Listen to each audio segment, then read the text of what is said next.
Conhecido autor da literatura infanto-juvenil no Brasil, Léo Cunha tem quase 30 anos de carreira como escritor. Mas em 1992, quando elaborava as primeiras histórias que resultariam em seus livros de estreia, o escritor precisava de um plano para entrar nesse mundo desapercebido. Ele não queria que a ligação de sua família, que tinha tocado uma tradicional livraria infantil em Minas Gerais, ofuscasse uma avaliação sincera de suas obras pelos leitores e pela crítica. Resolveu se inscrever em concursos de literatura com pseudônimos. Deu certo. Hoje são mais de 70 obras publicadas e tantas outras em fase de amadurecimento nos arquivos de Cunha. A primeira história que virou livro foi Pela Estrada Afora, da editora Atual, 1993, que conta a história de um neto que está indo visitar a avó, no leito de morte, no norte de Minas Gerais. O menino faz a viagem junto com um tio muito calado e no trajeto vai pensando na relação com a avó. É uma história que trata de uma relação muito parecida com a que eu tinha com meu avô. Tem a ver com morte, paixão pelas palavras, é um pouquinho autobiográfico. Eu não tive a coisa da morte, mas o personagem da história principal tinha muito a ver comigo, revelou o autor. Outra narrativa que também foi escrita com pseudônimo e que virou livro foi As Pilhas Fracas do Tempo, da editora Atual, 1994. Esse era mais um livro de cotidiano de adolescente, com a turma da escola, namoros, paixões, coisas que eu já tinha lido muito em livros voltados ao público juvenil. Era uma novelinha, mas com uma ligação forte com a poesia.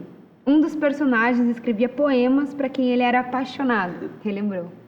A mãe de Léo Cunha é Maria Antonieta Antunes Cunha, fundadora e proprietária da Casa de Leitura e Livraria Miguelim, que teve seu auge nos anos 70 e 80, em Belo Horizonte, capital de Minas Gerais. Hoje em dia, a livraria não existe mais. Mas foi nesse espaço, recheado de livros e autores que iam dar oficinas literárias e palestras, além de clientes da loja, que Léo cresceu. Passei o fim da minha infância e toda a minha adolescência na livraria quase todos os dias. Fiquei fascinado por esse universo e sempre gostei muito de ler, descreveu.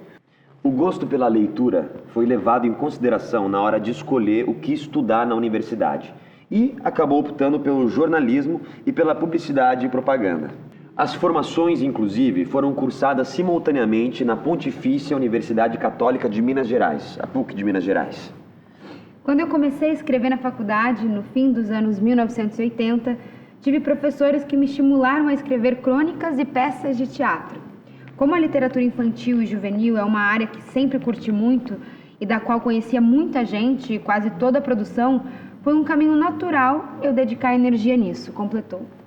Após terminar todas as faculdades, Cunha passou a se especializar ainda mais em literatura. Logo após se formar em jornalismo e publicidade, fez uma pós-graduação em literatura infantil e cursou mestrado em ciência da informação e doutorado em cinema na Universidade Federal de Minas Gerais, a UFMG. Sempre fiz muitos cursos, nunca saí da escola. Durante esse meio tempo também comecei a lecionar na faculdade. Desde 1997 sou professor universitário. Essas coisas foram sempre dialogando. Sempre fiz muita coisa, enumerou. Como sempre teve de se equilibrar entre seus vários papéis profissionais, Cunha precisou desenvolver algumas táticas para fazer tudo o que gostava. Na universidade, logo que eu comecei a dar aula, eu combinei com os meus coordenadores que ia pegar aula de segunda a quarta. De quarta à tarde para frente, eu já virava escritor. Concentrava no início da semana a parte acadêmica e me liberava não só para escrever, mas também para viajar, contou.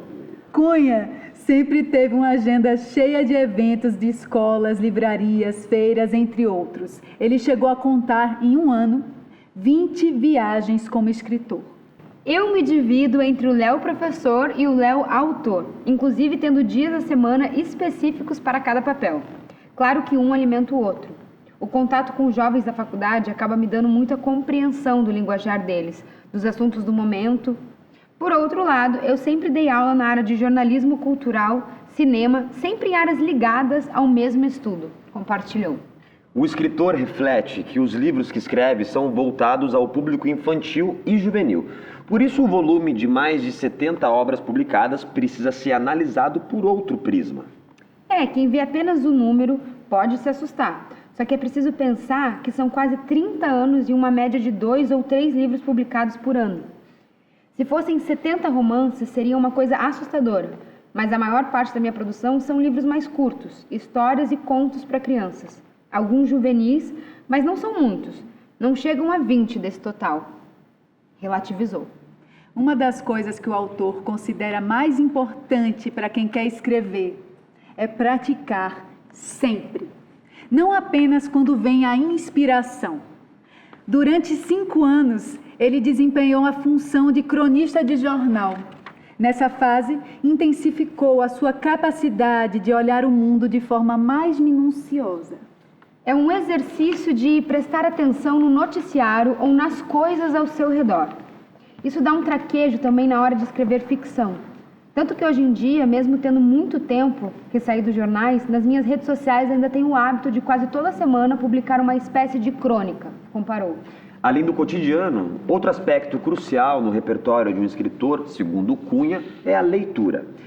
Entre os autores que marcaram a formação dele como autor estão nomes como Cecília Meirelles, Mário Quintana, Sidório Muralha, Henriqueta Lisboa, Monteiro Lobato, Júlio Verne, Agatha Christie, Fernando Sabino, Carlos Drummond de Andrade e Rubem Braga. Peças de teatro, crônicas de revistas e jornal e muita música também povoaram a imaginação da formação do repertório cultural do escritor. Eu lembro quando eu tinha 10 anos, o meu pai me levando a shows do Belchior, em 1977 e 1978, na época daquela MPB muito marcante, recordou.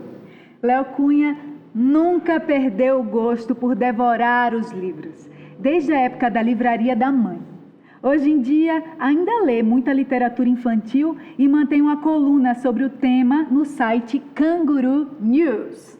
Também se dedica a ler livros voltados para adultos e é defensor de que é preciso ter diversificação na leitura para manter a mente afiada.